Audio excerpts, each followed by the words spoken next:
Hi, and welcome to this week's Tuesday Tip podcast episode. So this week we're going to be going one step further and delving into the words we use inside our heads and outside in the real world. More specifically, tackling two of the most dangerous words in the English language, I am. Now, don't forget to join me in the free 21-day happiness challenge where you receive daily mini tasks to rapidly transform how you're feeling. Now, this round is only running for a few more weeks, so you'll definitely need to act fast and sign up using the link in the show notes. Lastly, before we jump into today's episode, you can access all the accompanying worksheets by registering for the Tuesday Tip podcast e-blast, enabling you to build your very own step-by-step mentally healthy plan so you can stay on the straight and narrow from this day forward. Again, the link's in the show notes below. You're listening to How to Change Your Life One Step at a Time with me, Katie Woodland. Tune in every week so that you can use tried and tested tips, tricks and hacks to start living the life you want right now. So last week we had a 24-hour no complaining day.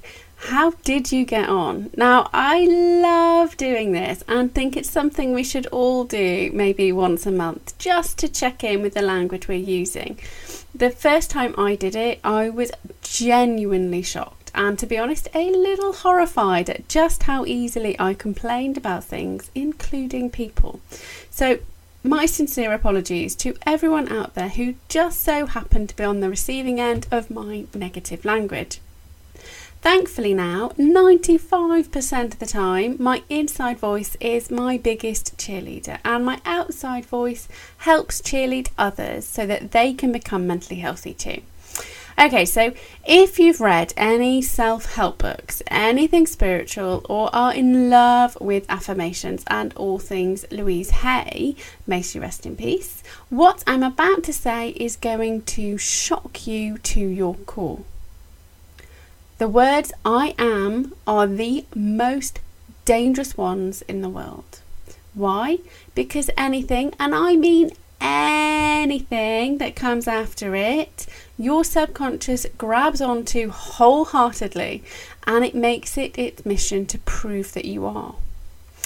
The thing is, if you are struggling with mental illness, most often the words which follow I am tend to be very unhelpful. And after last week's no complaining session, you'll also have a very clear idea about what some of those things are for you. Now, if you've delved into the self-help world and tried out affirmations, you'll also know that the powerful ones also start with the words I am. So who's right? Well, both of us.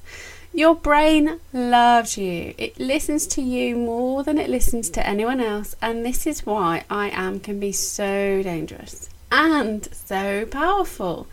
Every time you tell you something, whether it's good or bad, your brain really does set out to prove it's true.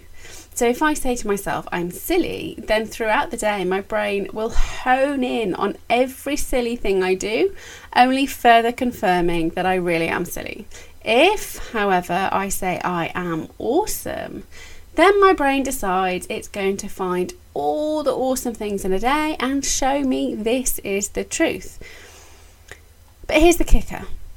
If I feel like throwing in the towel, me saying I am awesome has the opposite effect. Instead of making me feel amazeballs, it sets off the negative tirade in my head. It quite literally goes, no you're not, your life sucks, you're having to make your own clothes because you're too fat to fit in the ones you bought, your garden is a mess, blah blah blah.